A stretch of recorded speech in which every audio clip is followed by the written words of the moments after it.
All right, coming up on today's menu, a simple but delicious recipe.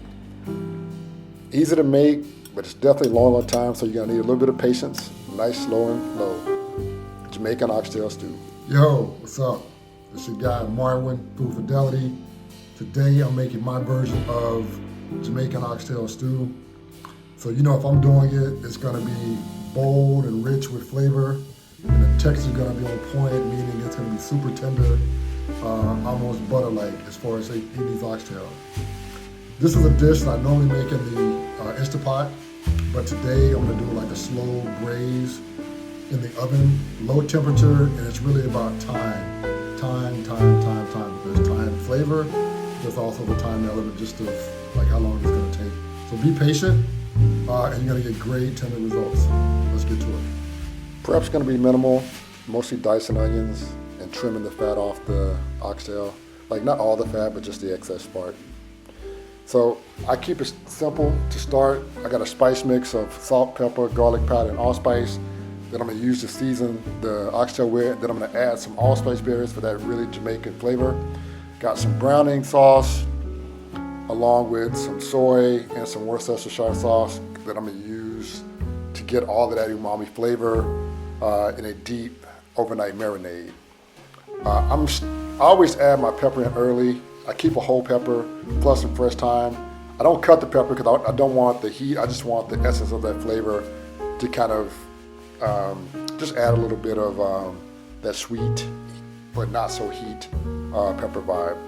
My hands are gonna get muddy with this one because I'm gonna mix it a lot just because I want to make sure every piece of the oxtail is covered in the marinade. I've added some Trinity green seasoning. That's a really good piece to kind of have that authentic Jamaican element to it. I'd say it's optional, but definitely I recommend it strongly. But you want to make sure you get like these oxtails highly covered and mixed in well. So I'm gonna add some garlic and ginger and some green onions and red peppers you saw me cutting earlier to add like some of that vegetable aroma to the dish. But again, we're going for depth, we're going for complexity, we're going for just really intense flavor. So all of those things I'm going to mix in with the oxtail and then marinate overnight. To start the cooking process, this is an optional step, but I'm going to caramelize some sugar, again, to kind of add a little bit of sweetness to the oxtail. Don't have to do this, but again, it's one of those cheat steps that just adds and helps to maximize flavor in the dish. But I'm going to brown the oxtail on each side. If your pot's not big enough, you can brown it in batches if you have to, which is not a big deal. You do what you got to do depending on the size of the equipment you're working with. Set the brown oxtail aside, and then we're going to start to saute the vegetables that are going to be aromatics in the braising liquid. So I got bell peppers, different colors, plus more green onions. And that same seasoning mix that I used on the oxtail, I'm going to use that throughout the dish. I'm going to save that leftover marinade and then mix it with some water, and that's going to be the basis for my braising liquid. Because I want all of those flavors again to kind of like linger in the pot and really add and flavor the dish. And I'll continue to add more seasoning as we go to kind of layer in the depth of the flavor. I'm using some beef broth here, low sodium, store-bought, but you can make your own if you want to have time. For additional complexity and depth, I add a little cognac, gotta add that yak, plus the ketchup for my sweetness. There's just gonna be a little bit of heat, not a lot, just from the spices and a little bit of the seeping out of the Scotch bonnet pepper that I'm using here. I'm going to add my brown oxtail back to the pot. You want these to be covered with that braising liquid. As it cooks, things will break down and there'll be more room in the pot, but you definitely want to make sure you have enough liquid in that pot. I'm braising at about 300 degrees. It's going to take about 3 to 4 hours depending on the desired tenderness. Could exceed that, if you really want like just extra tenderness. But that low temperature is critical to just really make sure that you get that desired tenderness, breaking down all that collagen in the oxtail. For like the last 20 minutes of cooking, I'm going to add some drained canned butter beans. This is kind of adding the stew element, in the name. Again, it's optional, but traditional Jamaican oxtail stew has those butter beans, and certainly this adds to the dish, additional flavor, additional texture, and you get just a little more fiber with that, with all of that protein you got with these oxtails. So really tender dish. You can check it out. You can see as I start to touch it, as I start to move it with the spoon, it really moves almost like Jell-O.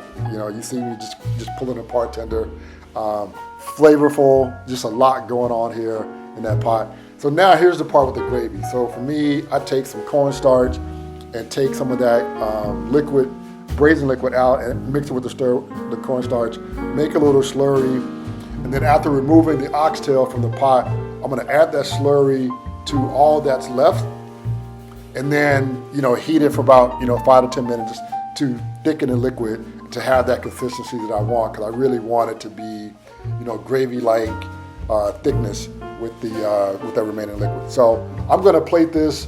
I'm serving mine with some jollof rice. You can use whatever types of rice or potatoes, whatever vegetable of the choice that you prefer. And I'm gonna just literally just put mine in a bowl and then layer those tender, flavorful oxtail on top. It's just pull apart tender. You see the jiggle. That's just like that tenderness that we're just really gonna just kind of fall in love with. And that's the dish. There's not any more to it than that. You see, it's really easy to make. You just gotta just set aside time. For me, I'm planning for 4 to 5 hours of cooking, just in case. And that's pretty much half a day. So plan accordingly. Obviously you can make this in Instant Pot, which is what I normally do, which cuts down the time by more than half. And so it's just a really quick way to kind of get at these. But you can't beat the flavor here, and not everybody has an Instant Pot. So highly recommend this one. You see the tenderness. The gravy is something else. Make sure you save some of that gravy for other dishes that you may be cooking, or even some eggs that you're having for breakfast. That's the dish. Love this one. Bookmark it, save it, blah, blah, blah, boom. So I really like the way this dish came out. Right up front, it's super tender, so you can see it's easy to kind of cut through. You can kind of pull it apart with your fingers, but it's still got some chew, so it's not overcooked. The other thing is just the complexity and the flavor, right? There are some things that I did with the cognac that add some depth. The ketchup, added that sweetness, and then you had the allspice berries that just added that Caribbean, that Jamaican flavor. So all of these different things really come together to just make a really outstanding, fun, interesting dish that I think you're gonna dig. So definitely make it. Let me know what you think. If you really dig it, give me a thumbs up. Most importantly, hit that like button, as well as subscribe and get recipes, updates to your inbox as soon as I post, which is weekly. Thanks for vibing with me. Peace out.